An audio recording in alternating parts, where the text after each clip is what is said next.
Ya. Eh, en la clase pasada habíamos estado viendo el tema de los genomas. ¿Ya? Habíamos visto algunas características de los genomas, diferencias entre genomas pequeños y grandes de eucariotas, procariotas, y nos habíamos enfocado harto en lo que eran las características peculiares que tiene el genoma humano. ¿Ya? Eh, Una de las cosas que imagino puede haberles causado llamado atención es, o, o por curiosidad al menos, ¿verdad? Es pensar cuál es la diferencia el genoma humano con el genoma de sus parientes más cercanos, como son los chimpancés, por lo menos de los parientes más cercanos vivos. ¿Ya? Eh, para, para saber qué es lo que nos diferencia de otros seres eh, que también son primates, ¿ya? Que también tienen características similares. ¿Cuánta diferencia tenemos genéticamente? Eh, las diferencias que podemos encontrar con otras especies son bajísimas, la verdad. ¿Ya? Especies cercanas me refiero. Eh, De hecho, se ha tratado de determinar, por ejemplo, se decía, es probable de que en los humanos existan algunos genes especiales, algunos genes diferentes, ¿ya? Y se ha rastreado el genoma tratando de ver si tenemos un gen que no exista en chimpancés, ¿ya? O qué diferencias había con los neandertales, etcétera. Y la verdad es que si bien se han encontrado diferencias, son pequeñísimas, ¿ok? Pero no tienen que ver con el número de genes, sino que más bien tienen que ver con las pequeñas diferencias en la forma de los genes o o en la expresión de esos genes, ¿ok? Eh, Cuando se hizo el análisis completo del genoma de chimpancé y se lo comparó con el genoma humano, se encontró que teníamos un grado de identidad bastante alto, ¿ya? Tenemos un poco más del 98% de nuestro genoma idéntico con el de un chimpancé, ¿ok? Es decir, nuestra diferencia es pequeñísima. Uno de cada 100 nucleótidos, dos de cada 100 nucleótidos de diferencia y el resto es igual.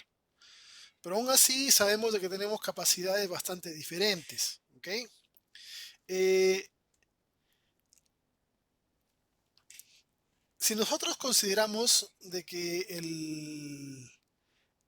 las diferencias tienen que ver con uno punto y tanto por ciento, eh, igual eso, dado el hecho de que el genoma humano o el chimpancé son grandísimos, recuerden son 3.000 millones de pares de bases, ¿ya? Representan un número importante de cambios de nucleótidos. Tenemos 35 millones de nucleótidos eh, diferentes entre chimpancés y humanos. Pero no solamente tiene que ver con ese tipo de mutaciones puntuales, ¿ya? Sino que además se han generado otros tipos de mutaciones, ¿ya? Como reordenamientos de cromosomas, eh, entre otras características que encontramos de diferencia entre humanos y chimpancés. Eh, Dentro de las diferencias ya específicas que se han encontrado y que pueden significar una diferencia importante entre lo que nos convierte en humanos, eh, son algunos de los genes que les voy a mostrar a continuación. ¿Ya? Uno es la secuencia FOXP2. ¿Ok? Eh, esta secuencia eh, aparentemente es una secuencia que se activa como casi todas las que tenemos de diferencia, en la etapa embrionaria. ¿Ya? De hecho, se dice que la mayor parte de los genes diferenciados que tenemos entre humanos y chimpancés tienen que ver con con su expresión durante etapa embrionaria, que es lo que diferencia a un humano de un chimpancé. Eh, en los humanos se ha encontrado de que si tienen mutación en este gen, en esta estructura genómica, presentan un problema que se llama disartria y que no pueden articular adecuadamente. ¿Ya? ¿Cuál es la diferencia que tenemos con los chimpancés? Dos aminoácidos. ¿Ok? Esa es nuestra diferencia. Eh, las personas que tienen en donde esta secuencia se cambia y se parecen a los chimpancés, no tienen capacidad de articular adecuadamente palabras en ningún idioma, ¿ya? Y hablan, o sea, pueden entender el lenguaje, pero no lo pueden articular adecuadamente. Y sabemos y consideramos de que el lenguaje es una de las características propias de la humanidad, ¿ya? En otras especies existen lenguajes, pero ninguno con la riqueza de las tonalidades ni las matices del habla humana. Otra secuencia importante que tenemos de diferencia es la secuencia HAR2, ¿ya? Eh, las secuencias HAR eh, significan eh, Human Accelerated Sequence, porque se supone de que son secuencias que han servido para acelerar la evolución del humano tal como lo conocemos, con capacidad de hablar, articularse, etcétera, etcétera. ¿Ya? Eh, esta secuencia HAR no es una secuencia génica en sí, pero se ha encontrado que es importante para poder generar la oponibilidad del pulgar. ¿Ya? Eh, una cosa curiosa es que si quieren ustedes fíjense, busquen fotografías en Google de imagen Profe, de cómo toman los chimpancés las cosas y es diferente a cómo la tomamos nosotros. Dime. profe, disculpe, es que no escuché bien. ¿Qué fue de lo que permite generar esta secuencia? La HAR2, la capacidad de tener un pulgar oponible. ¿Ya? Hay muchos mamíferos, la mayoría de mamíferos, no tienen pulgar oponible. Todos sus dedos son hacia adelante. ¿Ya? Algunos mamíferos tenemos un pulgar oponible para tomar cosas. Pero el pulgar del Gracias, humano, profe. pero el pulgar del humano puede hacer tiene una destreza, una fineza para poder tomar cosas. ¿Ok? En el caso del chimpancé, el tamaño del pulgar con los otros dedos hace de que pueda tomar cosas, pero no con la misma habilidad. ¿Alguien más quería preguntar algo?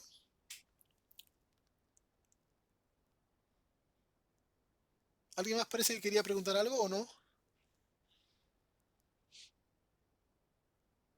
Profe, yo tengo una consulta.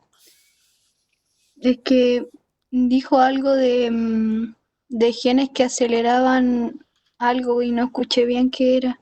Ah, eso es lo que significa secuencia HART. Solo que aquí en la presentación la puse al revés, pero ahora adelante va a salir otra HAR y ahí le puedes anotar cómo se escribe lo que significa HAR, ¿ya? Ah, ya. Pero es Gracias. Human Accelerated Region, algo así, ¿ya? Ahora lo vemos. Ya. Eh, la secuencia ASPM, ¿ya? Esta, esta secuencia, esta secuencia la encontramos también eh, diferente, o sea, los que estoy mostrando aquí son secuencias que son diferentes entre humanos y chimpancés, ¿ya? No es que en los chimpancés no haya, solo que la secuencia es diferente, ya sea que tiene cambios puntuales o cambios un poquito más extensos, pero son secuencias de diferencia y estamos viendo para qué sirven, ¿ya? Entonces, tenemos una secuencia, como pueden ver acá, una secuencia que está relacionada con el lenguaje, que es diferente entre humanos y chimpancés. Tenemos otra secuencia que está relacionada con la generación de un pulgar oponible hábil, ¿ya? Tenemos otra secuencia que está relacionada con el tamaño cerebral, ¿ok? Eh, Cuando existe mutación en humanos, fíjense abajo cómo se genera de que el cerebro no crece, ¿ya? Se genera microcefalia. Son bebés de la misma edad y pueden ver el tamaño de arriba, el control, es el tamaño normal de un cerebro humano poco después del nacimiento, y el de abajo es una persona con microcefalia. ¿Por qué? Porque su secuencia ASMP se mutó y se parece ahora a la de los chimpancés, que tienen el cerebro más pequeñito. ¿Ya? Aquí podemos ver una persona con microcefalia. ¿Ven? Su cráneo no puede crecer y por lo tanto el cerebro no puede crecer. ¿Ya? Profe, ¿Sí?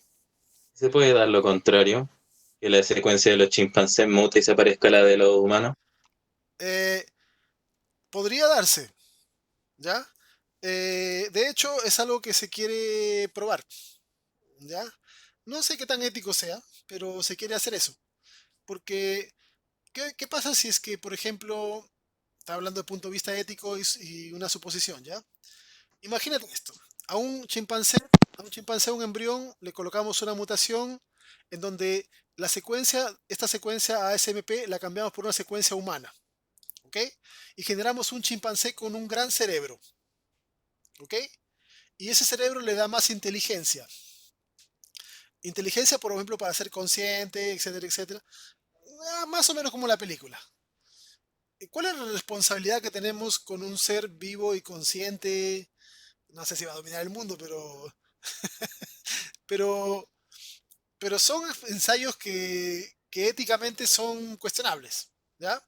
Ahora, si preguntas si eso puede pasar en la naturaleza, tal vez podría pasar, pero aquí tenemos otro problema, porque el desarrollo de un embrión humano implica un costo energético para la madre absolutamente diferente. Entonces, un embrión de chimpancé que tenga esta característica, tal vez no sobreviviría, ¿ok? Porque este desarrollo cerebral humano se ha dado a lo largo de muchas generaciones, ¿ya? Y aparte que no solamente debe ser una secuencia la que está correlacionada, pero es un gen interesante y las posibilidades de explorar qué pasaría si no dejan de estar ahí. ¿Ya? No deja de ser una interrogante que tal vez a alguien se le ocurra plantearla y determinar qué podría pasar. De repente podríamos mejorar, podría ser todo un fracaso, pero podría ser algo interesante de estudiar. ¿Ya? Pero por lo menos estos son genes que muestran que se ven diferentes. Bueno, algunos son genes, otros son secuencias que no son génicas, pero que están cercanas a genes. ¿Ya? Eh, pero son secuencias que se muestran diferentes en humanos y en chimpancés y que aparentemente se correlacionan con características que nos hacen diferentes de los chimpancés. ¿Ya? Hay otra secuencia, esta es la secuencia HAR1. Aquí puedes leer lo que dice Human Accelerated Sequence. ¿Ya? Estas son las secuencias HAR. Eh, en realidad la R es de region, pero después le cambiaron a sequence, pero ese es que se quedó como HAR. ¿Ya? Pero tenemos varias secuencias HAR, ¿ya? Que se las clasificó así porque se suponía de que son secuencias que tenemos diferentes y que son secuencias que pudieron haber hecho de que nos transformemos desde un primate más parecido a los chimpancés en un primate como somos ahora los humanos, ¿ya? Ahora, esta secuencia tiene una cosa bastante peculiar. Eh, eh, Aquí está la secuencia completa, pueden ver, ¿ya?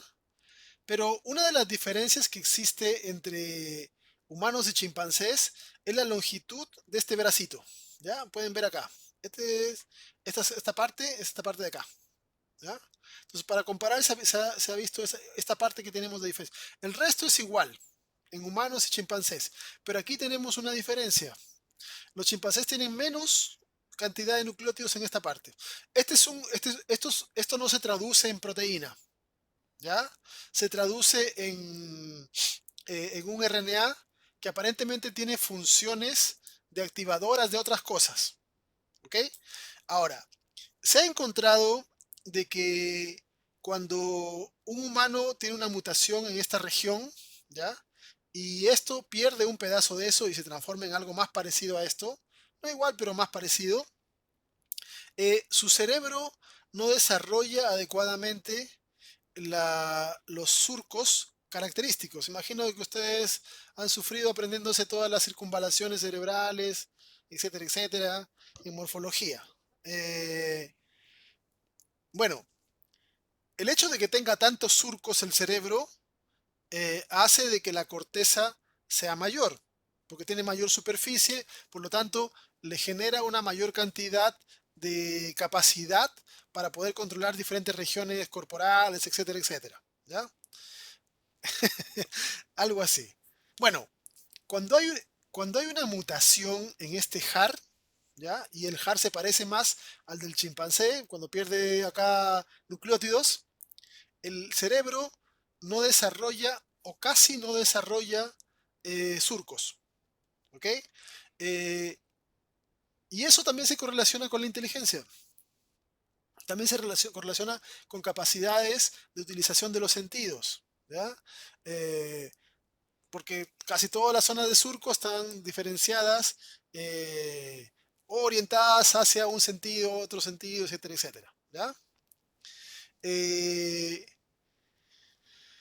Esta es otra región en la cual tenemos diferentes humanos con chimpancés. ¿Ok? Entonces, eh, nuestro genoma es muy, muy parecido a los chimpancés. Y las cosas que tenemos de diferencia aparentemente son pocas, pero el uso de esas pequeñas cosas ocurre en etapas críticas de nuestro desarrollo. Y eso ha marcado bastante. Nosotros, en general, somos una especie una especie eh, que tiene características peculiares, pero en general somos una especie que se parece a los estadios juveniles de un primate. Ya somos un simio que no completó su desarrollo y que alcanzó la madurez sexual en una etapa juvenil y eso permitió de que nuestro cerebro siga creciendo y entre otros cambios gigantes que se dieron. ¿Ya? Pero, pero las respuestas a muchas de las cosas de lo que somos la vamos a encontrar en esos cambios que se dieron de nuestro genoma comparado con el genoma de nuestro ancestro con lo compartido con los chimpancés y bononos, ¿ya? Entonces, en base a eso es importante de que nosotros estudiemos cómo cambian los genomas, ¿ya?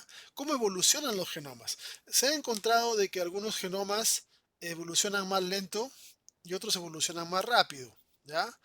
Tal vez su medio ambiente cambia tan lentamente que no necesitan evolucionar mayormente a otros cambios mayores. Por ejemplo, el celacanto, que existe igual desde la época de los dinosaurios, ¿ya? Vive en zonas de mares profundos que no han sufrido mayor variación, ¿ya? Tal vez ahora haya cambiado un poco el pH, salinidad, etcétera, pero no es mayor variación. Pero hay otros seres que se ven enfrentados a mayores cambios ambientales, con lo cual deben adaptarse, evolucionar. Y eso implica de que su genoma tiene que evolucionar. ¿Ya? Existen varias formas en que los genomas evolucionan. Eh, una bueno, aquí están listadas las principales formas en que evolucionan los genomas. ¿Ya? Por recombinación, dos genomas que se combinan, por mutaciones de diversos tipos, sean puntuales o cromosómicas, mutaciones que implican duplicaciones de genes, mutaciones que implican mezcla de exones, ¿ya? Vamos a hablar un Profe, poquito de cada una de estas. Dime.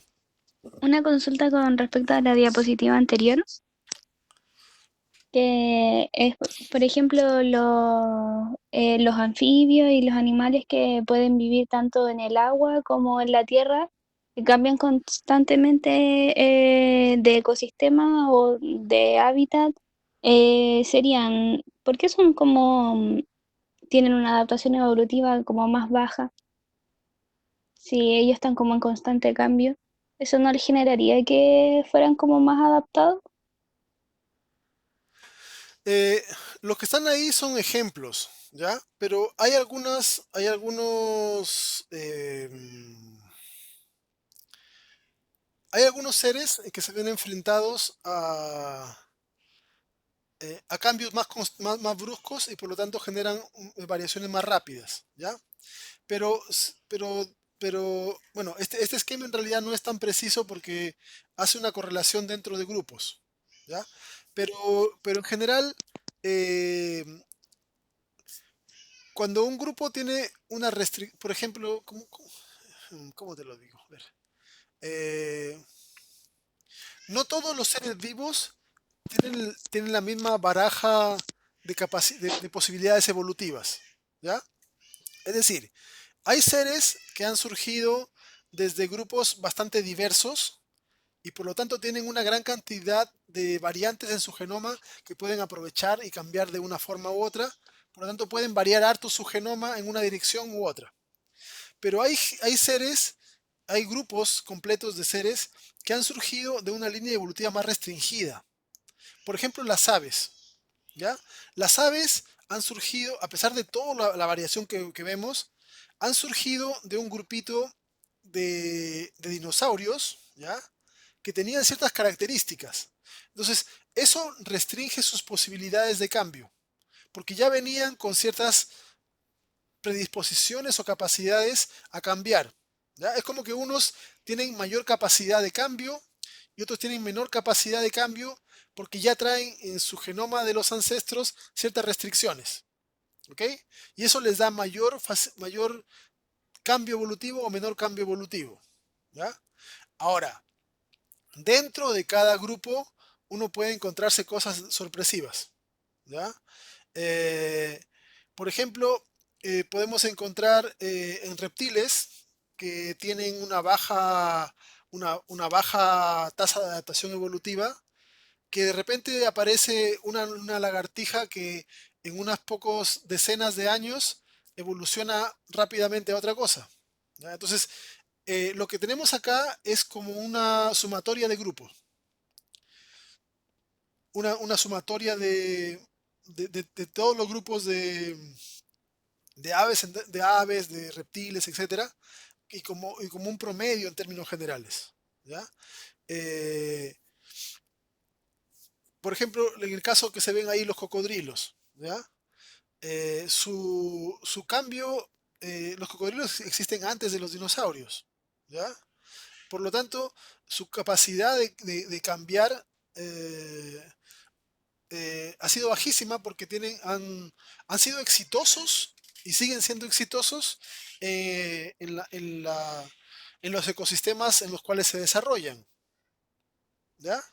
Eh, pero si por ejemplo enfrentásemos de hecho ha pasado, cuando se han enfrentado cocodrilos a zonas de cambio, en esas zonas se han extinguido, por ejemplo en la Antártida, junto con los cocodrilos, un montón de otras cosas más, ¿ya? eh, o en las zonas que se enfriaron, eh, por ejemplo, Europa. Todo, Europa sufrió una congelación, ya en la última glaciación, y eso eliminó de muchos de los ríos de Europa los cocodrilos, ¿ya?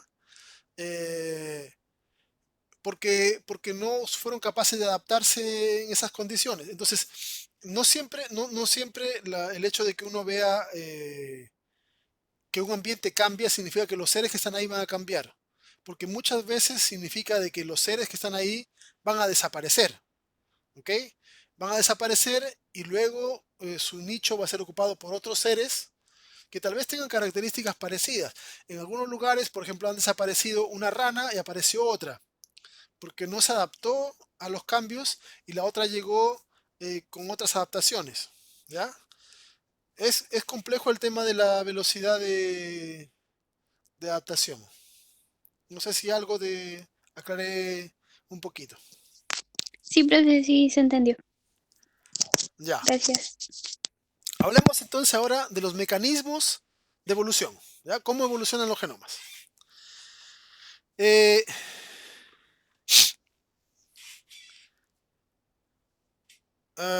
recombinación, ¿ya? Que es a través del sexo, mutaciones, bueno, en general los genomas, para hablar de evolución, significa que tienen que cambiar.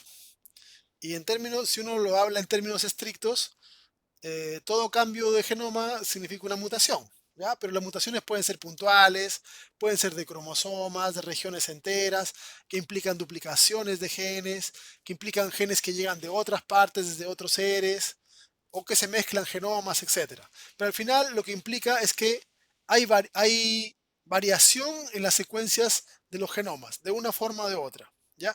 Todas las variaciones de los genomas se dan por estas formas. Eh, la primera, la recombinación. Ya hemos estudiado en el semestre pasado el tema de la meiosis, ¿ya?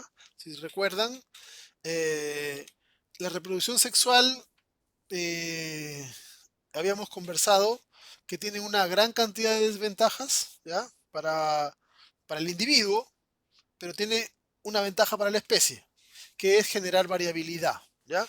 A final de cuentas, en todo este proceso, los genomas van a evolucionar variando dentro de la especie, ¿ok? Y al variar, los individuos que tengan las variaciones más interesantes podrán ser los que van conservándose y van manteniendo la especie que va cambiando, ¿ya?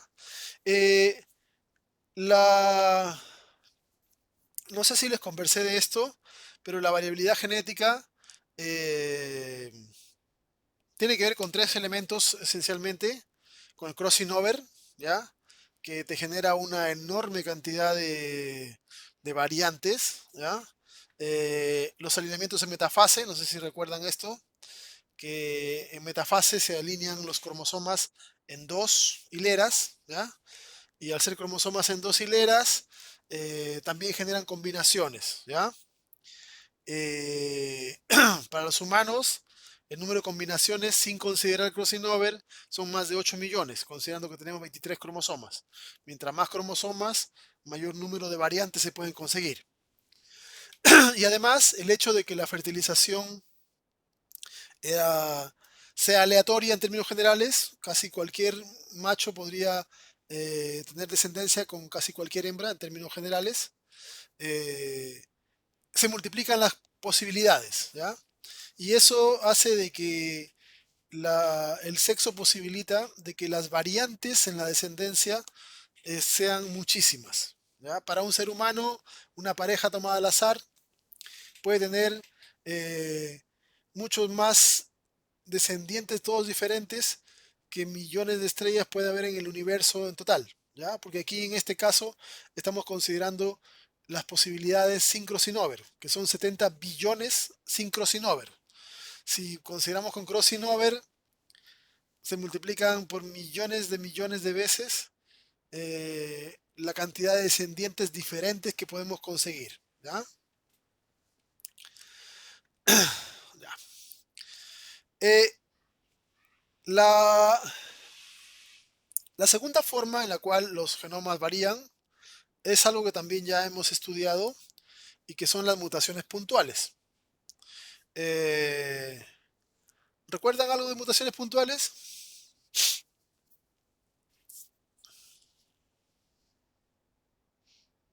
¿Recibían otro nombre también? ¿Alguien quiere contestar? A ver, aquí veo nombre: Valentina, Javiera, Jennifer, Benjamín, Belén, Bárbara, Brian, cualquiera. Génicas, mutaciones génicas. Un ejemplo de dimina es una forma de mutación, ¿ya? Recuerden que las mutaciones puntuales son mutaciones que implican uno o pocos nucleótidos, ¿ya? Eh, Pueden ser por inserción, pueden ser por cambio de bases, ¿ya? Inserción, deleción o sustitución, ¿ya? Esas son las principales formas en las cuales se generan las mutaciones puntuales. Bueno, y las consecuencias de las mutaciones puntuales, si recuerdan, pueden ser el cambio de un aminoácido por otro, Podría ser que la mutación no signifique ningún cambio, se codifique el mismo aminoácido. Podría ser mutaciones que cambian el sentido, mutaciones que le quitan el sentido, es decir, codifican un codón stop, etc. Y también pueden ser conservadas o no conservadas, ¿ya? O sea, cuando el aminoácido que cambia se parece, es decir, polar por polar, apolar por apolar, o pueden ser cambios más drásticos, ¿ya? Y eso generará cambios en la función de la proteína y por lo tanto puede cambiar el fenotipo, ¿ok? Eh, las mutaciones en general uno las analiza por el resultado, si son beneficiosas o si son perjudiciales. Algunas pueden tener ventajas por un lado y desventajas por el otro. ¿Ok? Esas son formas en las cuales el genoma va evolucionando. Porque imagínense de que la primera persona que tuvo una mutación de la globina, ¿ya? Esa persona era resistente a la malaria. Lo que significa que si esa persona vivía en una zona donde había malaria, esa persona no iba a verse afectada por la malaria. ¿Ok? Con lo cual, si en su grupo poblacional eh, había varios que se infectaban con malaria, probablemente muchos de esos iban a morir y eso le daba una chance más a él para poder llegar a edad reproductiva y dejar descendencia. Y a sus descendientes también y también. Pero si vivía en una zona que no había malaria, no le significaba ninguna ventaja. ¿Ok? Entonces, las mutaciones van haciendo de que los genomas vayan cambiando dependiendo también del ambiente. Si la mutación representa una ventaja para el individuo en el ambiente, probablemente se conserve y probablemente esa mutación empiece a multiplicarse y a aumentar en la población. Si no, va desapareciendo, ¿ya? Otra mutación que también es importante y que se da bastante en los eucariotas es la duplicación de genes, ¿ya? En este caso, imagínense, ya no hay un par de nucleótidos los que van a cambiar o un nucleótido el que va a cambiar, sino que una zona entera del genoma.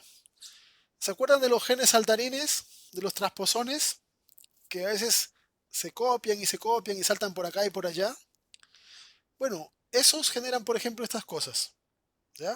Por ejemplo, tenemos imagínense que hay dos transposones separados y en medio tienen un gen, ¿ok? Entonces, en vez de saltar solos, hacen que se copien ellos dos más todo lo que está en medio. Y si en medio está el gen, se copió y luego fue a parar a otra parte, ¿ya? Entonces, lo que tenemos entonces es que el individuo original tenía un gen y obviamente ese gen cumplía una función. Pero en el mutante, en el descendiente mutante, ahora ya no existe un gen, sino que existen dos genes. ¿Ok? Existen dos genes que hacen lo mismo, que cumplen el mismo rol. Por lo tanto, no hace falta los dos, ¿ya? Entonces, ahí en los descendientes de ese individuo que tiene dos genes iguales, en cada descendiente van a ir generándose mutaciones. Porque recuerden de que siempre hay mutaciones, ¿ya? Entonces, podrían pasar 10, 15, no sé, varias generaciones. Pero en cada descendiente hay mutaciones, ¿ya? Recuerden, si las mutaciones son demasiado dañinas, los individuos se mueren. Pero como este individuo tiene dos genes, si hay mutación en uno de los genes, esa mutación podría no significar nada. ¿Ok? ¿Por qué? Porque tiene el otro gen. Entonces, normalmente cuando ocurre una duplicación de genes, en las siguientes generaciones, uno de los dos genes, puede ser el que se copió, puede ser el original, conserva su función. Y sus mutaciones son pocas. ¿Ok? Y el otro va cambiando rápido su secuencia. Porque no importa si se muta, No importa si la mutación hace que deje de funcionar o cualquiera que sea la mutación, uno de los genes, porque está de más, está de extra. ¿Ok? Ahora, lo importante es que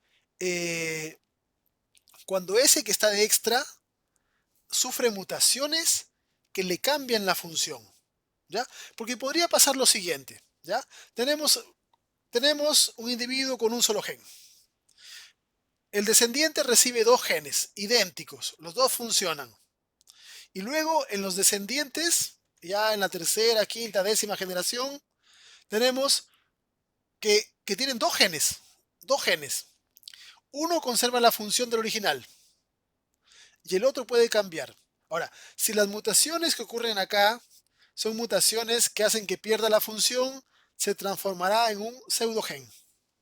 ¿Recuerdan a estos? Ya no funciona. Pero podría ser, recuerden de que no tiene un descendiente, sino que son varios descendientes. En alguno de los tantos descendientes que van quedando aquí en el camino, podría ser que el segundo gen adquiere una mutación que le da otra función, una nueva función. Y si esta función le da una ventaja evolutiva, es decir, lo hace ser más exitoso, dejará más descendientes. Por lo tanto, en la especie se irá multiplicando los que tienen dos genes, uno con una función en la original y uno con la nueva función. Y los individuos que tengan un solo gen o que tengan un gen normal y un pseudogen serán menos, porque los que tengan dos genes, cada uno con una función diferente, tendrán más ventaja que los demás. Y así va cambiando el genoma. Porque recuerden, el genoma es de toda la especie. ¿Ya? ¿Quedó claro? Profe.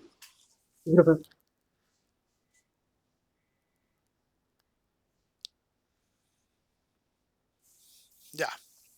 Entonces, resumiendo, en este proceso de duplicación de genes, pueden ser por diferentes razones. Sea la razón que ocurra, un gen se duplicó. ¿Ya?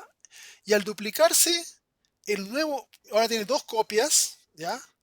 Una de las copias tiene que conservar la función, porque si un gen existe es por algo, tiene una razón de ser, tiene una función en el individuo. Entonces, no puede perder la función original. Entonces, una de las copias se mantiene tal cual, ¿ya? Ocurren mutaciones, pero tienen que ser mutaciones que no cambien la función del gen, ¿ok? En el nuevo gen sí puede cambiar como sea, ¿ya?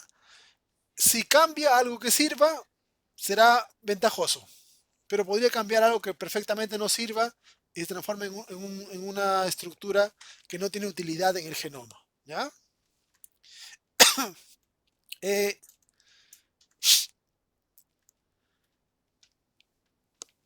La mayoría, sí. Una pregunta, entonces, ¿pero todos los descendientes van a tener igual dos genes? ¿O solo uno? Depende de cuál estemos hablando. Imagínate que este individuo A, que está acá, ¿ya? Que este ¿Ya? individuo tiene 10 hijos, ¿ya? 10 descendientes. Y solamente en el embrión de uno se generan dos copias. Entonces los otros 9 conservan un solo gen. También son parte de la población, ¿ya? Entonces yo tengo acá un individuo con dos y el otro que tiene, el resto de individuos que tienen uno solo. Cada uno tiene descendencia, ¿ya? Cada uno de los hijos tiene descendientes, ese tiene descendientes, y todos los descendientes de este tendrán dos copias, ¿ya? Entonces toda la línea de acá tendrá dos copias, pero en algunos descendientes podrá ser que haya mutaciones hacia mejora, en otros podría ser que haya mutaciones hacia pseudogenes. Entonces, si partimos de A y analizamos, por ejemplo, la población en unas 15 generaciones, vamos a encontrar individuos de varios tipos. Individuos con un solo gen, individuos con dos genes, con los dos funcionales, individuos con dos genes, uno funcional y el otro un pseudogen, individuos con dos genes, cada uno con una función diferente. ¿Ya? Entonces, en la población va a haber una variación. Y así ocurre en todas las poblaciones. ¿Ya? No somos idénticos. ¿Ok? Entonces, en esa población donde tienes individuos con un gen, con dos genes, con uno que funciona, con otro no, con todas las variantes, esa población va a estar sometida al ambiente. Si el segundo gen con la nueva función le confiere alguna ventaja, por ejemplo, imagínate que el gen le permite tener mejor olfato. Conseguiría más comida. Sería más fuerte porque se alimenta mejor. Eso significa una ventaja porque le va a permitir tener más descendientes. Entonces, al ir teniendo más descendientes, aumenta el número de individuos que tienen dos genes, uno con cada función. ¿Ya? Ahora, si en esa población el segundo gen no le significa ninguna ventaja, tal vez vaya desapareciendo. ¿Ya? Entonces, en una población, en una población que encontremos de cualquier especie, vamos a encontrar siempre estos casos. Individuos que no son exactamente iguales, que no tienen siempre el mismo número de genes. Pero si nosotros, por ejemplo, analizamos desde el individuo A 100 generaciones después, y el segundo gen significaba algo ventajoso, es probable de que todos los individuos ya tengan esa ventaja. Porque se fue por recombinación, por mezcla sexual, se fue expandiendo esa nueva mutación, porque era ventajosa. ¿Ya? Entonces todo depende de si es ventajoso o no es ventajoso. ¿Se entiende? Sí, profe, muchas gracias. Ya. Entonces, y aquí viene el problema. No todos los procesos son ventajosos, no todos son exitosos. ¿Ya? Y por esa razón es que se generan pseudogenes. ¿Ya?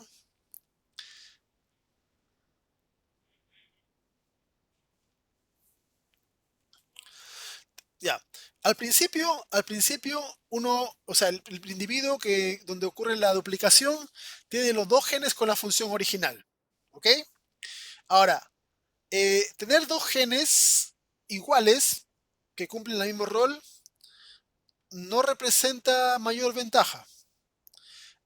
Podría ser que produzca más proteína y eso le dé un poquito de diferencia con los demás, pero no representa una gran ventaja tener dos genes que hacen lo mismo. ¿Ya? Entonces, normalmente es que en las siguientes generaciones uno de los genes va cambiando. ¿Ya? Uno de los genes va cambiando. Y el otro se va conservando, porque la función original hay que conservarla, porque si está la función es porque le servía al individuo, y probablemente si la pierde, probablemente se muere. ¿Ya? Entonces, al principio vamos a encontrar individuos o sea, cuando recién ocurre la mutación, cuando recién ocurre la duplicación, pueden haber varios descendientes, ¿ya? O sea, los hijos, por ejemplo, de A, los nietos. A tuvo un hijo con la duplicación y todos los hijos de ese tendrán la duplicación. Entonces, pero ahí empiezan las mutaciones. Y conforme avancen las generaciones, habrá cada vez más mutaciones que van haciendo que el segundo, que la segunda copia vaya alterándose. ¿Ya? Porque no tiene mucho sentido tener dos genes que hacen lo mismo.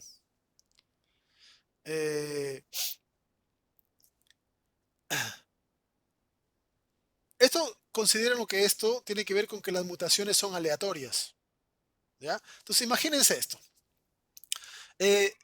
Tenemos al inicio aquí una duplicación y tenemos un individuo que tiene dos genes. ¿Ok? Dos genes. Imagínense que por azar este individuo tiene un descendiente y ocurre una mutación en A1 y una mutación en A2. Pero hace que los dos genes, tanto A1 como A2, dejen de funcionar. Este descendiente se muere. ¿Ok? se muere. Entonces, mutó la primera copia, mutó la segunda copia y se quedó sin ningún gen que funcione. ¿Ya? ¿Qué pasa con los que se mueren? Son fracasos evolutivos. ¿Ya? Entonces, muchas mutaciones conducen a fracasos evolutivos. Entonces, lo que nosotros vemos y analizamos en las poblaciones son los éxitos. Y los éxitos tienen que ver con nuevas funciones, más genes, porque más genes significa nueva función, significa una ventaja. Y por esa razón es que vemos que los exitosos son los que duplican y adquieren la copia, adquiere una función nueva. Esos tienen más éxito evolutivo porque al final de cuentas tienen mayor variabilidad. Mientras más funciones tenga un ser vivo, puede responder mejor a diferentes cambios en el ambiente. ¿Ya? ¿Seguimos?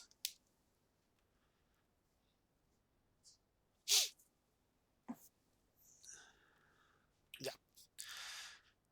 Lo que decíamos. No todos los procesos de duplicación son exitosos. ¿Ya?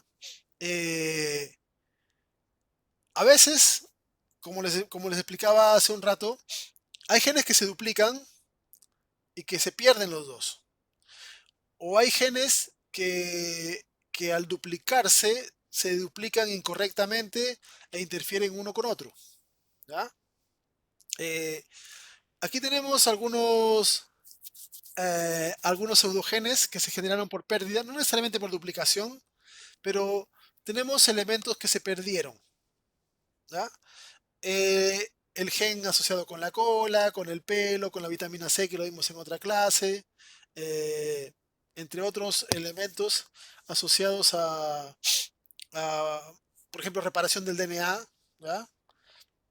Que habría sido genial colocarnos bajo una luz azul y que esa luz azul ayude a reparar nuestro ADN, pero no lo tenemos, lamentablemente. Ahí las bacterias sí lo tienen, eh, entre otras cosas, ¿ya?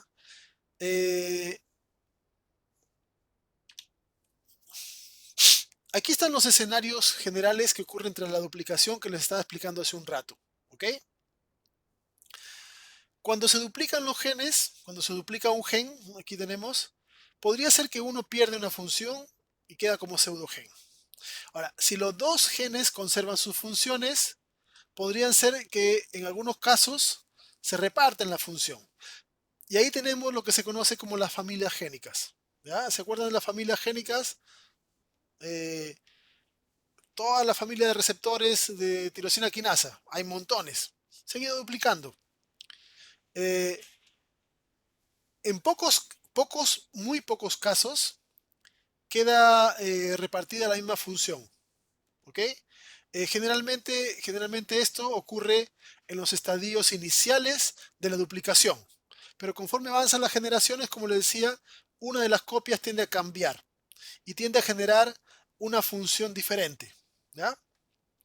Normalmente los que van conservando su función, al principio es una función similar.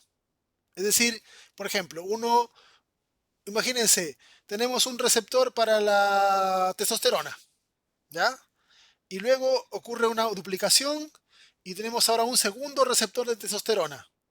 Pero ese receptor luego cambia y se va mutando y ahora en vez de captar testosterona, capta testosterona y además dihidrotestosterona. Entonces tiene una función parecida, ¿ya? Va a captar esteroide. Es parecida a su función.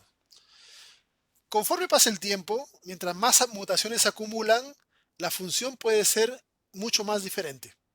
¿Ya? Entonces, tenemos que tras la duplicación, cuando se conservan las funciones, al inicio las dos copias tienen la misma función. Conforme pasan las generaciones y va cambiando uno, la función se va diferenciando, se va distanciando. Pequeñas diferencias hasta que pueden hacerse diferencias mayores. Piensen ustedes que en el transcurso evolutivo, probablemente todas las secuencias que tenemos derivan de una secuencia original, ¿ok? Que fue duplicándose, que fue cambiando, que fue multiplicándose. y que fue generando copias y copias y copias que han ido cambiándose y generando toda la secuencia que tenemos en todos los seres vivos. ¿Ok? Ahora, en cualquier momento de este proceso que está acá, puede ocurrir que se inactive. Es decir, de repente en algunos individuos están las dos copias funcionando y de repente muta una y pasa a ser pseudogen. De repente tenemos dos proteínas con funciones parecidas, muta una, pasa a ser pseudogen. En cualquier momento podría ser de que un gen pase a ser pseudogen.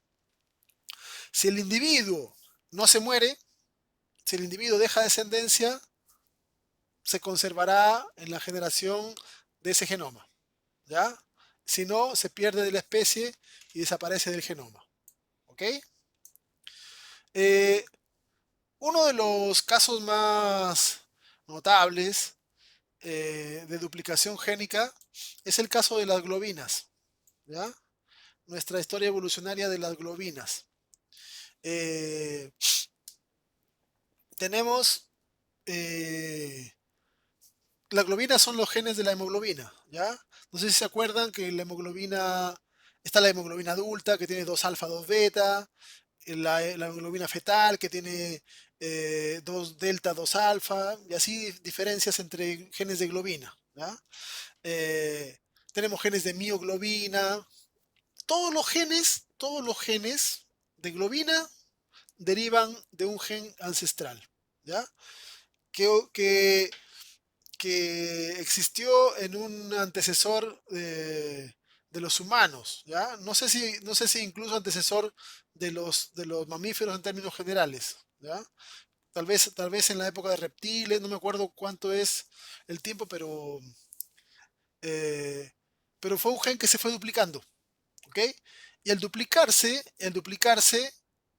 adquirió las nuevas secuencias, adquirieron características nuevas, ¿ya? Por ejemplo, el alfa con el delta, ¿ok? Tienen un parecido, pero uno funciona mejor para etapa embrionaria, otro fetal, y así van adquiriendo funciones. Todos tienen la misma función en este caso, función parecida, captar el oxígeno, pero tienen diferencias. Uno lo hace mejor bajo ciertas condiciones, bajo cierto pH, y eso hace de que tengan roles diferentes bajo diferentes etapas de la vida o, como en el caso de las mioglobinas, de diferentes tejidos, ¿ya? Además, tenemos que considerar en todo este caso de que aquí se muestran los genes funcionales. Tenemos varios pseudogenes de globinas, ¿ya? Mutaciones o sea, genes que se duplicaron y que mutaron y que se perdieron, ¿ok? Entonces, esto es un ejemplo de cómo ha ocurrido la duplicación de los genomas, ¿ya?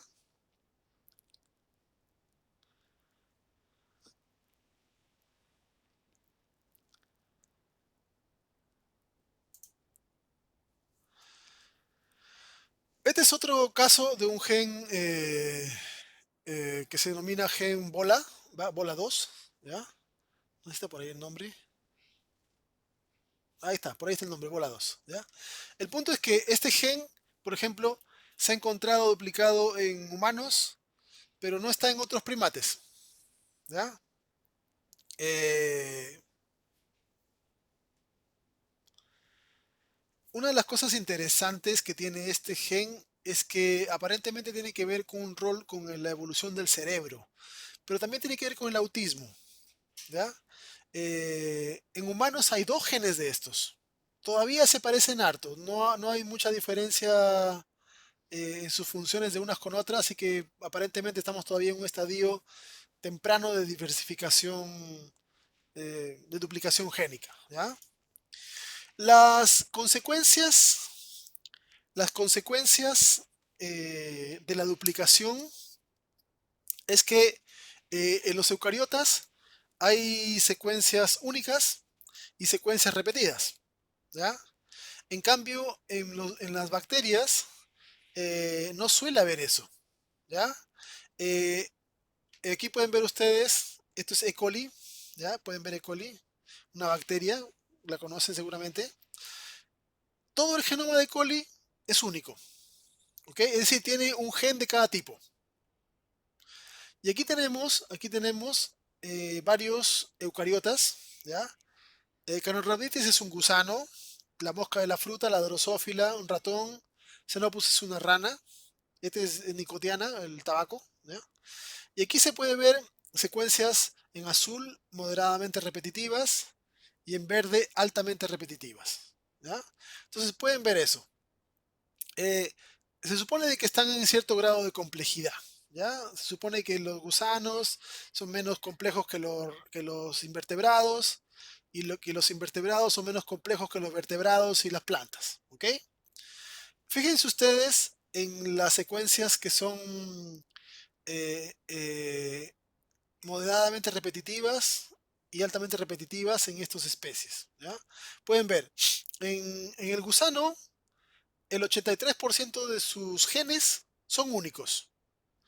En la fruta un poco menos, en el ratón menos, en la planta y en la rana menos todavía, ¿ya?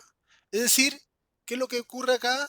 En estos eucariotas que se consideran más complejos, hay mayor cantidad de genes que se repiten, tanto moderadamente como de alta repetición. Aquí no hablamos de secuencias, sino de estructuras génicas, ¿ya? Entonces, ¿por qué razón esto? Porque en los eucariotas más complejos se ha encontrado de que existe un mayor grado de, de repetibilidad, ¿ya? Eh, Como resultado del proceso de duplicación en los eucariotas, ¿ya?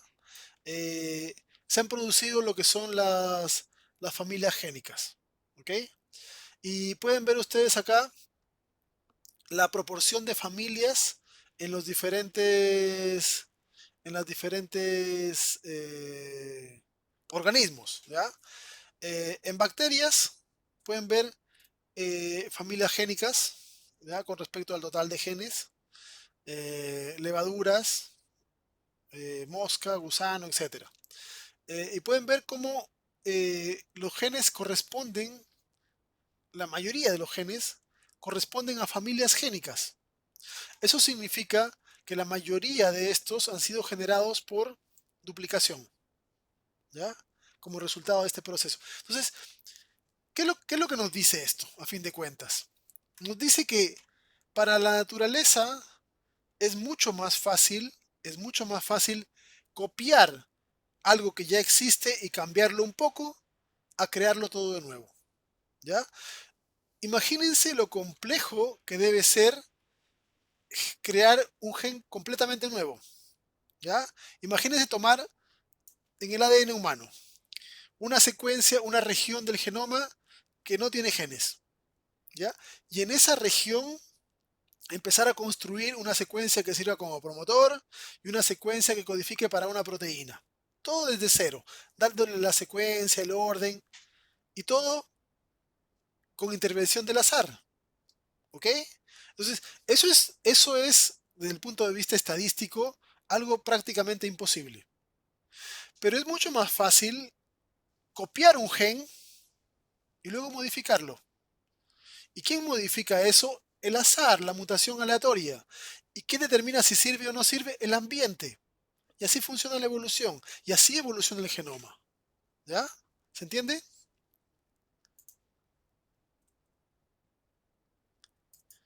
Sí, profe. Ya. Las, las familias génicas contienen números diversos de miembros, ¿ya? Por ejemplo, aquí fíjense eh, comparaciones entre diversos organismos por complejidad, ¿ya? Haemophilus influenza, ¿ya? Saccharomyces, Drosophila, el gusano que le dice Canorhabditis, Arabidopsis. Vean el porcentaje de genes únicos. Van bajando. Mientras más complejo el organismo, menos genes únicos tiene. Y las familias que presentan tienen mayor cantidad de miembros, ¿ya? Eso porque en los eucariotas más complejos ha ocurrido mayor número de duplicaciones de genes. Por lo tanto, las familias tienen más genes. La familia eh, la familia de las enzimas que producen esterol, es derivado del colesterol, ¿ya? O la familia del colágeno, por ejemplo, tiene más de 70 proteínas, ¿ok? Entonces, ¿por qué han ocurrido mayor cantidad de duplicaciones? Y por eso también son más complejos, porque al tener mayor número de genes con los cuales variar, mutar, etcétera, pueden tener más funciones diversas y eso les da más complejidad, ¿ya? Bueno, aquí hay un esquema general de diferentes familias, ¿ya? Por actividad, por ejemplo, por enzimática, hidrolasa, quinasa, ligasa, proteínas de unión, señales de traducción, transportadores, canales, etcétera, etcétera. Familias génicas, ¿ya? Montones. Todos estos han sido generados por división, por duplicación, ¿ya? Ahora, obviamente que las duplicaciones de estos no han ocurrido solo en humanos. Las duplicaciones se vienen dando desde que empezaron los eucariotas, ¿ya? Entonces, hay muchas de estas familias que ya las traemos arrastrando desde que éramos seres parecidos a una rata que en la época de los dinosaurios, ¿ya? Y de ahí se han ido duplicando y duplicando y se han ido generando conservaciones, ¿ya? Ya, tómense unos 5 minutos y luego vamos a hablar de otras formas en las cuales los genomas van a ir cambiando, ¿ya? Profe, ¿le puedo hacer una pregunta? Dale. Entonces, el éxito evolutivo lo determina el medio ambiente o no, al final. O sea, el éxito evolutivo de un individuo se llama fitness, ¿ya? Y depende de su composición génica y su combinación con el ambiente. Eh, por ejemplo, imaginemos una persona de piel blanca eh, en África, sin mayor protección, ¿ya? Su Ya. éxito evolutivo va a ser bajo, porque probablemente le va a dar un cáncer a la piel por el exceso de radiación, ¿ok? Ahora, imagínate una persona de piel oscura en Escandinavia, ¿ya? Probablemente también se va a morir porque se va a producir tan poca vitamina D que se le van a debilitar los huesos y se va a romper los huesos pronto, ¿ok? Entonces, el éxito evolutivo depende tanto de la composición genética como del ambiente. Entonces, en un ambiente puede favorecerte y otro ambiente puede ser desfavorable para ti. Y eso Profe, entonces, es el fitness. depende del ambiente, entonces, si se conservan o no los genes. Claro, claro. Ah, Porque, ya. porque de hecho, las poblaciones nórdicas son de piel blanca porque tienen mejor fitness que las poblaciones de piel más oscura. Ya. ¿Ya? Entonces, originalmente el ser humano originalmente tenía piel blanca, ¿ya? Y pelaje. Bueno, no el ser humano, sino que el precursor del humano, la especie antecesora del humano. Tenía, tenía pelaje, tenía piel blanca y pelaje, pero perdió el pelaje, ¿ya? Entonces tuvo que oscurecer su piel para no morirse de cáncer en África, ¿ya? Entonces, las poblaciones que en África tuvieron que cambiar a oscurecer su tono de piel. Pero después, cuando migraron los descendientes y llegaron a las zonas nórdicas, o sea, los mutantes que salían, las variantes de piel más clara, fueron las que proliferaron, porque estaban mejor adaptadas, ¿ya? Eh, en las zonas del Himalaya hay variantes que tienen elementos parecidos a los de Etiopía. Etiopía es una zona de montañas también alta, ¿ya? No de las zonas de valle, porque tienen mejor capacidad aeróbica, etcétera, etcétera. Entonces, las poblaciones humanas han desarrollado diferentes composiciones genómicas de acuerdo al ambiente en el cual se ha ido desarrollando. Ya, profe. Muchas gracias. Ok. Ya, cualquier cosa me dan, me escriben ahí ya. Ya vengo.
¿Profe? Ok. Bien. Cuarta forma de modificaciones de genoma. El barajado de exones. ¿Ya? Eh, el, el barajado de exones se refiere a algo realmente fascinante, que es, ya, que es literalmente mezclar partes de genes para, para, para generar genes nuevos. ¿Ya? ¿Sí? ¿Alguien preguntó algo? ¿No? ¿Nadie? Ya, bueno. Como les decía hace rato, en la naturaleza es más fácil tomar lo que ya existe y modificarlo un poco a partir de cero. ¿Ya? Porque partir de cero sería empezar desde el inicio del proceso evolutivo. ¿Ok? No es que no se pueda hacer, pero es mucho más complicado. Entonces, si tenemos en el genoma que hay fragmentos de ADN que van para acá, van para allá, que se mueven, que saltan, regresan, recuerden que los transposones están funcionando todo el tiempo. ¿Ya? Entonces, tenemos zonas que se mueven hacia acá, hacia allá, hacia todos sitios. Eh, por todas esas combinaciones raras, pueden generarse de que se tomen ciertas partes de un gen, ¿ok? Y aquí entra una cosa interesante que tal vez no sé si se han preguntado o tal vez no sabían por qué. La razón por la cual tenemos tantos eh, genes que tienen regiones exónicas y regiones intrónicas, ¿ok? Los exones suelen ser, suelen ser partes de dominios de una proteína. ¿Ok? Por ejemplo, imagínense este gen 1 que está acá. ¿Ya? Imagínense este gen 1. Vamos a ver si puedo notar acá. Eh, imaginen que este gen 1 tiene tres partes, tres exones. ¿Ok? Y este que está acá es una zona, un dominio que cuando produzca una proteína, esta zona le va a permitir, por ejemplo, eh, unirse a sodio. Vamos a poner sodio ahí. ¿Ya? No, nada que ver con el splicing alternativo. ¿Ya? Nada que ver. Eh, el barajado de exones ocurre antes que el splicing. Ya lo vamos a explicar ahora. Imaginemos que tenemos este gen, ¿ya? El gen 1. Tiene una zona que tiene unión a sodio. Bueno, ahí me quedó como una O, pero una A, sodio. Imagínense que tiene esta zona que le permite estar en la membrana, ¿ya? Y esta otra zona que no sé, que une ATP, por ejemplo, ¿ya? ATP, qué sé yo, ATP, ¿ya? Tenemos otro gen, un gen 2. Este gen 2, por ejemplo, tiene una región que es que tiene función ligasa, ¿ya? Que tiene función, que tiene otro dominio que funciona como dimerización, por ejemplo, para unir dos cosas, ¿ya? Y otro dominio que tenga, no sé, eh, ¿qué puede ser? Cualquier otra cosa, función que tenga una proteína, un dominio de, de unión a otro ion. ¿Ya? Por ejemplo, así puede ser, qué sé yo. ¿Ya? Este gen, que es único, tiene una zona que es de, por ejemplo, receptora. ¿Ya? Receptora de algo. Entonces yo tengo tres genes que le sirven para diferentes cosas a un individuo, a una especie. ¿Ok? Por ejemplo, este puede ser un- una proteína de membrana que fosforila cosas. ¿Ya? Esto puede ser una... ¿Qué habíamos dicho que era esto? Ya ni me acuerdo qué había dicho acá. Eh, otro gen con otra función diferente. Ya da lo mismo. Este es un receptor. Entonces, son tres genes diferentes. Pero cada gen está separado en exones e intrones. Y cada exón normalmente constituye un dominio de la proteína, algo que le aporta algo a la función final de la proteína. ¿Ya? Imaginemos que además tenemos transposones metidos por todas partes. Transposones metidos por todas partes. ¿Ok? Transposones. ¿Ya? Entonces, los transposones lo que hacen es saltar, moverse, copiar cosas, multiplicar cosas, duplicar. Y aquí, en vez de copiar todo un gen completo, solo copian un pedazo. Por ejemplo, un pedazo, se movieron los transposones acá y copiaron este pedazo que le da capacidad de estar en la membrana, un dominio de membrana. ¿Ya? Aquí copiaron dos pedazos, saltaron de aquí hasta acá, toda esta parte, toda esta partecita. En vez de que sea todo, una partecita. Y esto le da otras capacidades. ¿Ya? ¿Qué me he dicho que eran L y D? Ya ni me acuerdo. Ah, ya. Este dominio ligasa y este dominio de dimerización. Perfecto. Y de este se copia todo y tenemos dominio receptor. Y tenemos un gen nuevo. Un gen nuevo que tiene características diferentes a cada uno de los 3 genes originales, pero que tiene parte de las funciones de cada uno de ellos. ¿Ok? Este, por ejemplo, tiene una parte que lo hace estar en la membrana, es una ligasa y que dimeriza. Y que además funciona como receptora. Es decir, cuando llega el receptor funciona, cuando no le llega no funciona. Tenemos un gen absolutamente nuevo, ¿ya? Pero no hemos tenido que trabajar de cero. La naturaleza no trabajó de cero. Partió de algo que ya existía. Esto es barajado de exones. Los genes, ¿ya? Los genes están organizados en exones porque han ido saltando, porque han ido copiándose regiones para acá y para allá. ¿Ok? Y por esa razón es que cada que se copia, por ejemplo, imagínense que se copia esto, ¿ya? La copia nunca es precisa, ¿ya? Por ejemplo, la copia nunca va a agarrar justo donde empieza el exón y justo donde termina el exón.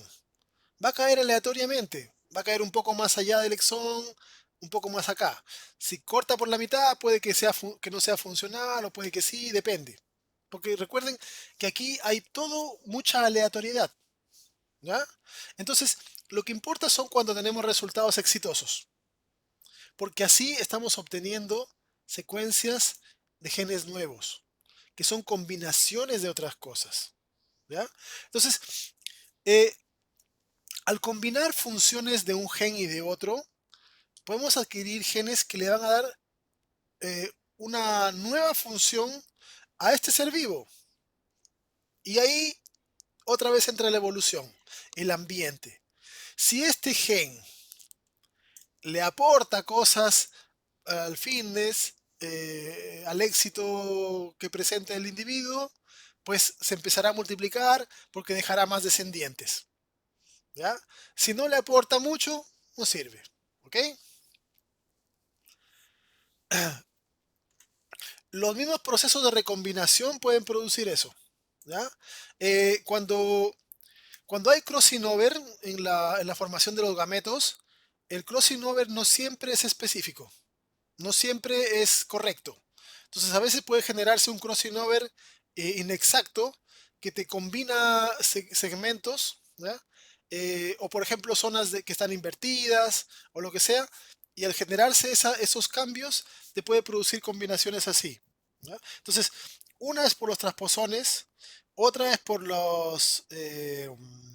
el crossing over inespecífico, y también puede darse por roturas de cromosomas o por lo que vamos a ver hacia el final, que tiene que ver con la introgresión de genes de otras regiones. ¿Ya? Pero pero yo hablé de transposones porque suele ser la forma más común en que ocurre esto, pero no es la única. ¿Ya? Eh, por ejemplo, aquí tenemos una cosa más linda que yo hice. ¿Ya? ¿Cómo se han generado algunos genes que tenemos? Tenemos acá genes que tienen un factor de crecimiento epidermal, fibronectina y plasminógeno. Y se han generado estas combinaciones. ¿Ok? ¿Y qué tenemos ahora? receptores, ¿ok? Tenemos, por ejemplo, dentro de receptores de esta familia, a combinaciones diversas de estos. Entonces, aquí tenemos, aquí tenemos que se combinan el barajado de exones con la duplicación de genes, ¿ok? Y se van generando variantes. Un factor de crecimiento epidermal, la quimiotripsina, el factor 10, plaminógeno. Son combinaciones. ¿Ven? Algunos tienen este exón, otros tienen este que es en verde, uno en azul, uno en amarillo. Son combinaciones. ¿Ok? La consecuencia de todo este proceso que van moviéndose y saltando son los intrones. Y también esto nos ayuda a entender, si se han fijado antes, por qué los intrones son tan grandes comparado con los exones. ¿Ok? ¿Por qué son tan grandes? Eh, Fíjese en el esquema que está aquí abajo. ¿Ya? Yo tengo, yo tengo que, aquí tengo un gen, aquí abajo pueden ver ustedes. ¿Ya? Este gen tiene esta parte roja, sería el promotor. Esta parte azul sería el exón 1. Esta otra partecita azul sería el exón 2. ¿Ya? Todo esto en rojo vendría a ser el intrón. El intrón que separa a estos dos exones. ¿Ok? Ahora, justo en medio de esto va a entrar un fragmento génico. Por ejemplo, transposones que se mueven, etc. Entonces, esto salió de otro gen y arrastró un exón, pero un pedazo de intrón por acá, un pedazo de intrón hacia el otro lado. Y cuando se meta acá, vamos a ver de que se ha alargado este intrón y aquí se ha alargado otro pedazo de intrón. Aunque trajo una secuencia nueva, ¿ok? Trajo una secuencia nueva, pero está metiendo zonas intrónicas. Entonces, cada vez que salta un pedazo, se lleva fragmentos de intrones. Y al ir entrando, va a generar el aumento de estas cosas. Aparte de eso, hay otra cosa más. Imagínense, vamos a anotar acá, ¿ya? Imagínense que en lugar de meterse este fragmento así que tiene un intrón, se mete un fragmento que es todo intrón, ¿ya? Entonces, imagínense, esto salió de otro gen. Intrón, exón, intrón. Pero esto que está acá también puede venir de otro gen. Y solamente es un solo intrón grande. Y esto puede meterse acá al medio, igual que eso. Si se mete acá, el resultado será de que todo será un intrón que se agregó. Entonces, el resultado final es que como proceso de que se van saltando y se van metiendo cosas, los intrones cada vez se hacen más largos. ¿Ven? Aquí el intrón era de ese tamaño, saltó un pedazo que no servía, se hizo más largo el intrón. Se hizo más largo el intrón. Y eso hace de que normalmente los, los organismos que tienen mayor grado de duplicación de genes o de exones por barajado, también tienen mayor cantidad de intrones. ¿Ya? Aquí, por ejemplo, pueden ver, eh, en Saccharomyces, en la levadura, el 96% de los genes tiene un solo intrón. Un solo intrón. O sea, perdón, un solo exón. O sea, no tienen intrones. En Drosophila ya encontramos que la mayoría tiene al menos un, un intrón, uno o más. ¿Ya? Aquí vemos en mamíferos como la mayoría tiene hartos intrones. ¿Ok? Entonces, ¿por qué razón? Porque estos procesos de duplicación de genes y barajado de exones son frecuentes. Entonces van haciendo de que estas estructuras se vayan haciendo cada vez más grandes, cada vez más grandes. ¿Ya? Esa es la consecuencia de los procesos de duplicación de secciones génicas que copian exones o que copian genes completos. ¿Ok? Aquí pueden ver, los exones, la zona que codifica, suelen ser pequeños. En promedio tienen alrededor de unos 200 pares de bases. Los intrones son mucho más variables en tamaño. Si quieren saber de humanos, ¿ya? En humanos tenemos casi 23.000 genes. ¿Ok? Teniendo 23.000 genes, ¿ok? Hay genes que son un solo exón, no tienen intrones. Y hay genes que tienen como 80 exones. ¿Ya? En promedio, si tomamos todos los genes humanos, ya se conoce esto por el genoma, y analizamos, los humanos tenemos 9 exones en nuestros genes, en promedio. 9 exones. ¿Ok? 7 internos y obviamente uno en cada extremo. Y tenemos además, bueno, si tenemos 9 exones, tenemos 8 intrones. ¿Ok? Pero fíjense en el promedio que presentan los exones comparado con el promedio que presentan los intrones. Cada uno de estos en promedio tiene 150 bases casi. Y el intrón que lo separa tiene más de 3.000 bases. O sea, los intrones son mucho más grandes que los exones. ¿Por qué? Porque van saltando secuencias, porque van copiándose regiones de otros genes que a veces traen exones. Y si traen exones podrán generar nuevas combinaciones, etcétera. Pero a veces no. A veces solamente traen regiones que no tienen codificación. ¿Ya? Eh, Profe, ¿cómo era la relación entre intrones y exones? ¿Cuál era mayor y menor? los exones, que es la parte que codifica, son pequeños. ¿Ya? Pueden ver, son como de 150 bases más o menos cada uno. O sea, aquí hay 150 bases de longitud, la parte que codifica. 3.000 bases más allá hay otro exón, otro pedacito que codifica. 3.000 bases más allá y así. Este es un promedio. ¿Ya? Entonces, lo cual me dice a mí de que la mayor parte del gen es zona no codificante, el intrón. ¿Ya? Es zona no codificante. El intrón en general no tiene mucha función. Hay algunas zonas intrónicas que, eh, que pueden tener alguna función como reguladores, etcétera, pero la mayoría no tiene, no tiene una utilidad para el gen. ¿Ya? ¿Por qué son malos los Profe, intrones? Dime. em, cada vez que se copia un exón, ¿va a copiarse también un pedacito de intrón o no? Generalmente sí. Lo que pasa es que, mira, aprovechemos esta imagen, ¿ya? Ya. Aprovechemos esta imagen. Vamos a hacer un dibujito acá, ¿ya? Imagínate de que por azar aquí van a cortarse el genoma, ¿ya? Entonces yo voy a hacer líneas aleatorias, ¿ya? Chuta, no quedó ninguna, ya. Entonces, imagina que tenemos acá líneas aleatorias que se han hecho porque se cortó el cromosoma de manera al azar, ¿ok? Yo lo he hecho así sin mirar mucho.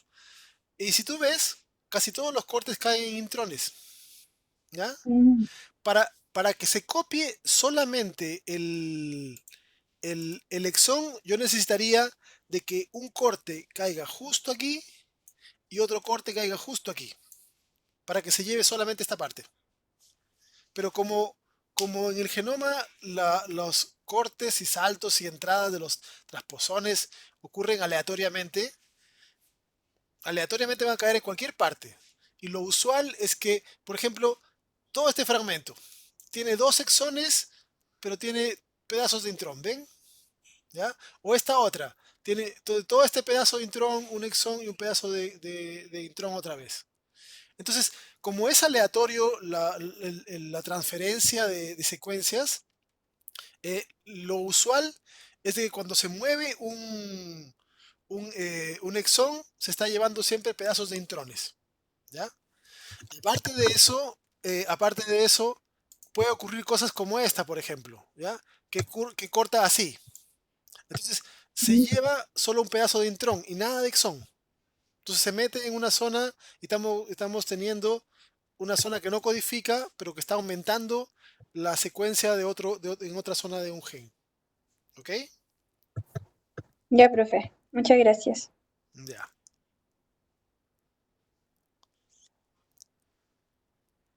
No, ese es el problema del genoma. En el genoma es fácil meter cosas, pero es casi imposible sacarlas. ¿Ya? Existen algunos mecanismos de reparación.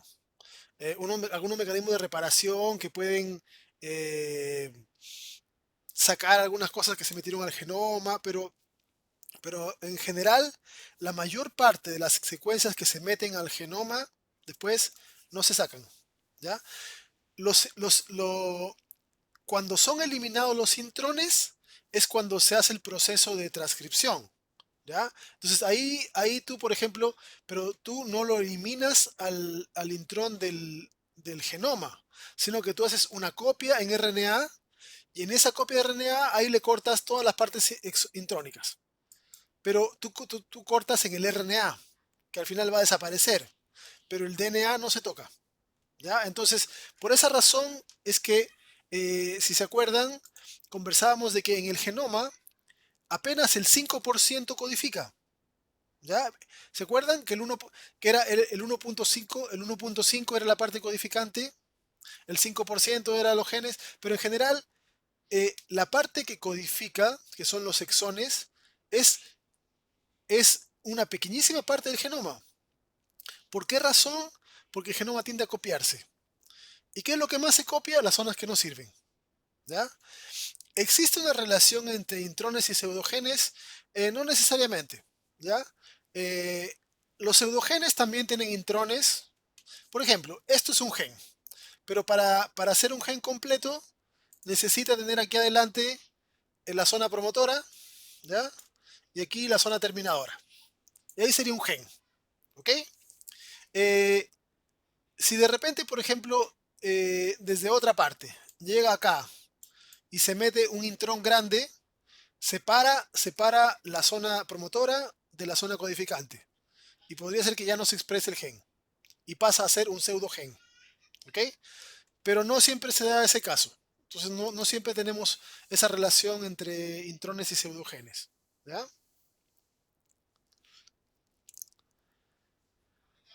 La consecuencia de que se dupliquen los, los exones es que los genes suelen ser muy diferentes. Hay genes que son pequeñitos, que tienen un intrón, que son secuencias cortitas. Ya pueden ver ahí ustedes menos de 10K, de 1000, o sea, menos de 10.000 bases, ¿ya? Más de 100.000, ¿ya? Menos de 100.000, más de 100.000, ¿ya? O sea, sería esto entre 10 y 100. Eh, y hay algunas secuencias que son muy, muy grandes, eh, eh, que, que ocupan una longitud enorme del genoma, pero que en realidad la mayor parte son secuencias intrónicas las que están intermedio. ¿Ok? ¿Alguna consulta de barajado de exones?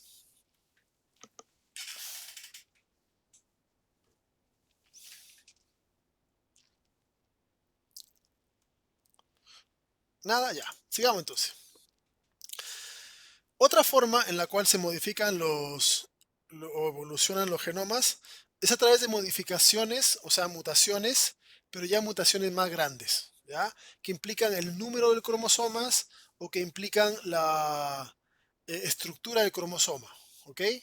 Eh, Aquí se muestra, por ejemplo, cómo el cromosoma 2 humano eh, se parece al de los simios, pero en los simios hay dos cromosomas que se fusionaron, ¿ya?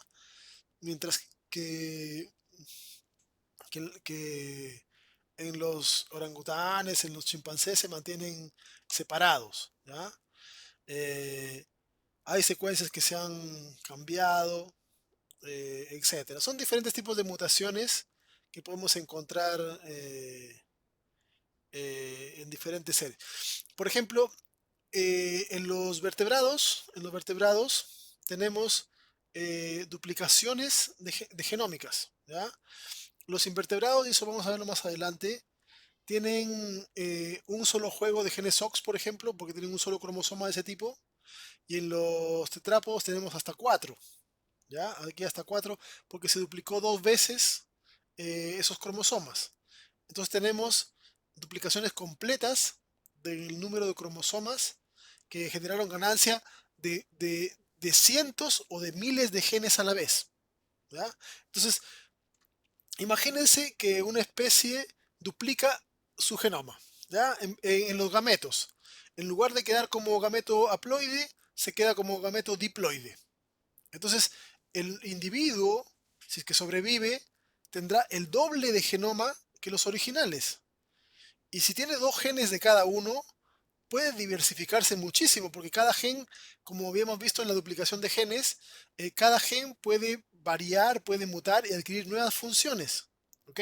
Entonces, eso es lo que ha pasado varias veces a través del proceso evolutivo y que, por ejemplo, nos diferencia entre los invertebrados y los vertebrados. ¿Ya? Tenemos mucha más cantidad de genes y por eso también una mayor complejidad. Eh, Ese hecho de que los genomas cambien, generen combinación de cromosomas, separación de un cromosoma en dos, duplicaciones, inversiones, translocaciones, etcétera, hace de que nosotros tengamos eh, secuencias iguales o parecidas a otros sistemas, pero en diferente disposición. ¿Ya? Por ejemplo, aquí se muestra el cromosoma 1 de ratones y aquí se muestra abajo las partes que le corresponden de los cromosomas humanos. ¿Ya? Entonces, esta parte que está acá, la primera parte del cromosoma de ratón, es igual a la primera parte del cromosoma 1 de humano. Entonces, esta parte se corresponde. Cromosoma 1 de ratón tiene las mismas secuencias, genes que cromosoma 1 de humanos para esta parte. Pero la parte que sigue ya se parece al cromosoma, corresponde al cromosoma 2 humano, al 14, al 5, otra vez al 2. Entonces, esto nos dice que durante el transcurso evolutivo, los cromosomas se han ido mezclando. Ha sido un barajado de cartas. Se han ido moviendo, se han combinado cromosomas, se han separado cromosomas, conforme las especies han ido cambiando. Y al final tenemos casi los mismos genes que tiene un ratón, pero ordenados de forma diferente en los cromosomas. ¿Ya? Aquí se muestra un esquema general de los cromosomas humanos y sus correspondencias con el de ratón. ¿Ya? El cromosoma 1 humano tiene del cromosoma 2, del cromosoma 7, del cromosoma 5, etc. Y así pueden ver que cada cromosoma tiene fragmentos. Y esto es porque hemos diferido bastante de, desde que teníamos el mismo ancestro con los roedores. ¿Ya?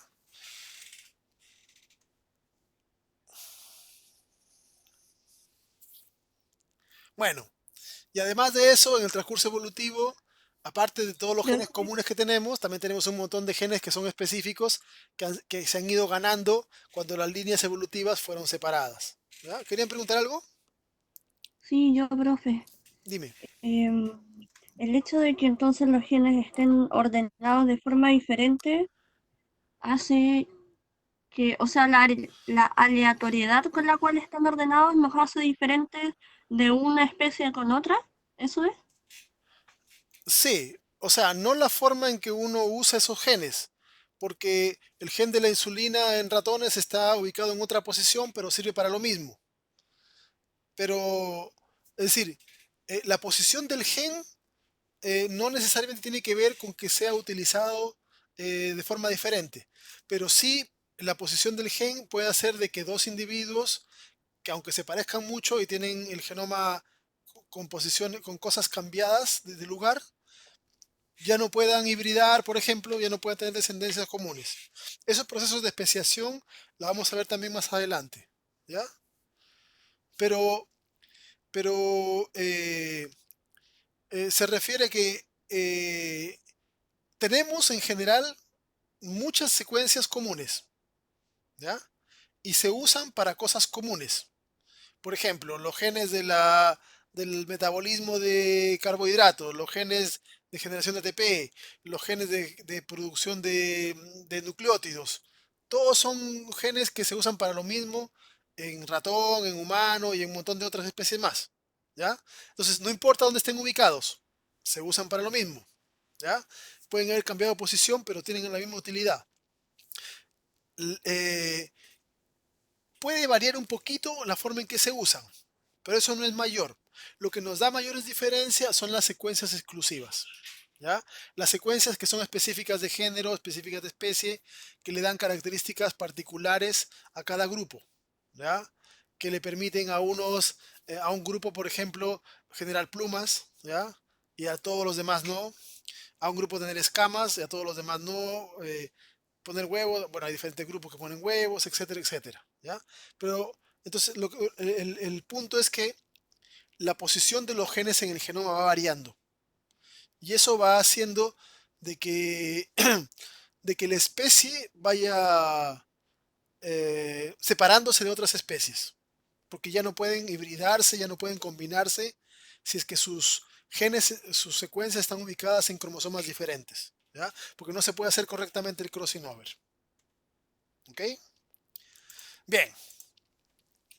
El último, la última forma en la cual los genomas cambian, que vamos a analizar, es la transferencia horizontal. ¿Ya? La transferencia horizontal se refiere al hecho de que ADN que está en un organismo pasa a otro organismo y se integra y forma parte de ese nuevo organismo. ¿Ok? Esto se conoce como transgenia. ¿Ok? Bueno, transgenia se le llama cuando se hace en laboratorio. Cuando ocurre en la naturaleza se llama transferencia horizontal de genes. Pero a fin de cuentas es lo mismo. ¿Ok?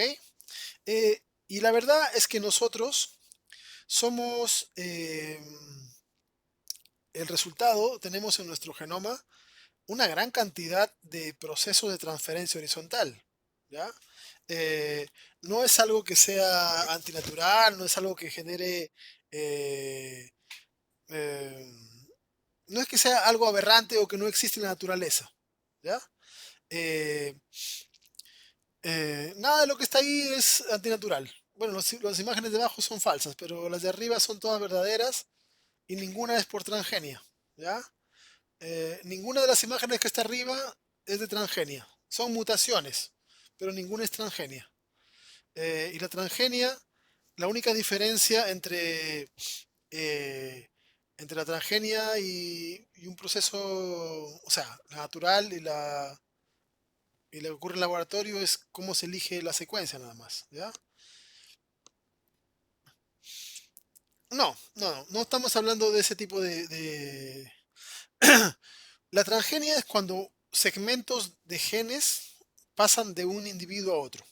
Cuando hay un injerto, eh, la persona tiene tejido que se coloca encima, ¿ya? Eh, se hace cierta clase de protecciones para los injertos, pero aquí las células del cerdo no están mezclándose su genoma con las células humanas, ¿ya? Eso no es transferencia horizontal. Pero, por ejemplo, cuando uno se resfría, sí, ¿ya? La mayoría de los virus incorporan sus secuencias en nuestras células. No sé si se acuerdan algo de virus. Eh, ¿Se acuerdan del ciclo lítico y el ciclo lisogénico? En el ciclo lisogénico, los virus meten sus segmentos génicos en el genoma. Eso es una transferencia de genes. ¿Ok? Ahora, imagínense que ese virus se produjo en otra especie. Ya ese virus estuvo, no sé, en un perro, en un murciélago, pongámosle ahora. ¿Ya? Eh, un virus infectó una célula. ¿Ok? Generó millones de copias del virus. Pero millones de copias, no todos los millones de copias son correctas. A veces se generan copias del virus que llevan pedazos de ADN del hospedero. Entonces se generan virus que están portando en su estructura, en su cápside, secuencias que no son virales, que son secuencias del hospedero que estuvo, ¿ya? Donde se generó. Si ese virus logra infectar a otro hospedero, le va a inyectar esas secuencias. Si son de especies diferentes, eso es transferencia horizontal. ¿Ok? La transferencia vertical es la transferencia de genes de padre a hijo. ¿Ya? Es la transferencia del progenitor al descendiente a través del proceso de crossing over y gametos, etc. Eso es vertical. ¿Ok? La horizontal es entre una especie con otra a través de un vector, que pueden ser virus o pueden ser otras cosas. ¿Ok? Entonces, la transferencia horizontal ocurre y ocurre bastante. ¿Ok? Ocurre bastante en la naturaleza.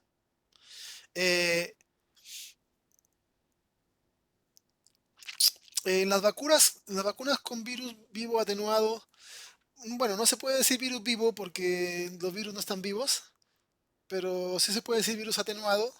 Y lo que se refiere es que al virus se le ha quitado algunas secuencias. Dependiendo, hay varios tipos de vacunas con virus atenuado, ¿ya?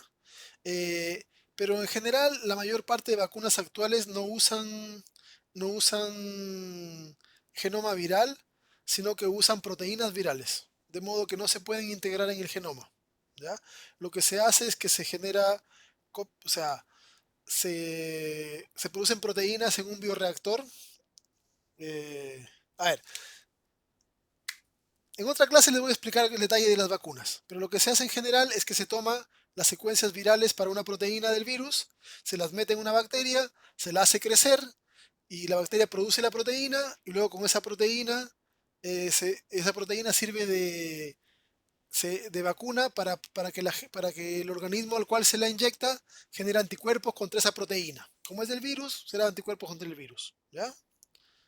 Exacto, es algo parecido. ¿Ya? Al final de cuentas, lo que uno busca es un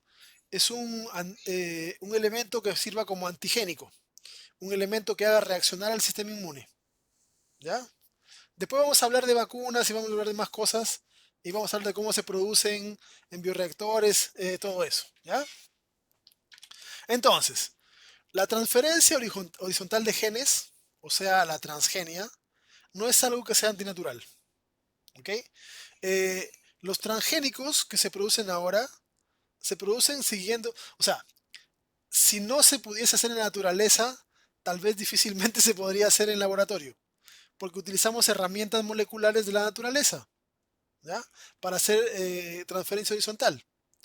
La única diferencia es que cuando se hace transgenia en el laboratorio, alguien eligió la secuencia, como en este caso. Este es un gato que expresa una proteína fluorescente verde de medusa. Entonces, cuando se lo alumbra con ultravioleta, brilla en verde. Nada más que eso, ¿ya? Es un transgénico. Alguien eligió la secuencia. En la naturaleza nadie elige la secuencia. Es aleatorio el proceso de corte de la secuencia que se mueve, etcétera, etcétera, ¿ya? Y como les decía, la transferencia horizontal, nuestro árbol de la vida está plagado de procesos de transferencia horizontal, ¿ya? Eh, en los humanos particularmente, tenemos una gran cantidad, ya que estamos hablando de humanos, una gran cantidad de regiones que han sido obtenidas por transferencia horizontal. Ahí pueden ver ustedes, cada puntito rojo es un gen que tenemos que no deriva de la evolución vertical, no deriva de los ascendentes, sino que deriva de otras partes. Tenemos genes de bacteria, tenemos genes de arcaeas, tenemos genes de plantas, incluso de hongos, ¿ya? De protistas, de numerosas especies tenemos genes que se han integrado y que sirven y que son útiles para nosotros. ¿Ok? Esas son las formas en las cuales hemos obtenido genes. ¿Ya? Entonces, haciendo un resumen, la combinación de genomas nos permite variabilidad. ¿Ok? Macho hembra que se combinan sus gametos van a generar variabilidad en la descendencia. Pero además tenemos todos los procesos de variación por mutaciones, ¿ya? Que duplican genes, que duplican fragmentos génicos, que duplican regiones enteras de cromosomas o que traen genes desde otra especie, ¿ya? Todo eso ha llevado a que necesitemos clasificar los genes por su origen, por las relaciones que presentan, de dónde han surgido, ¿ya? Entonces, todos los genes que no se parecen se llaman heterólogos. Por ejemplo, el gen de la exoquinasa con el gen para la rodopsina, por ejemplo, ¿ya? Todos los genes que no tienen un parecido se llaman heterólogos.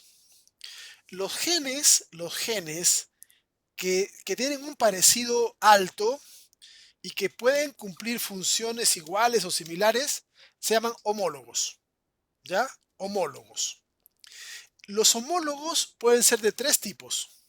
Pueden ser ortólogos, parálogos o xenólogos, ¿ok?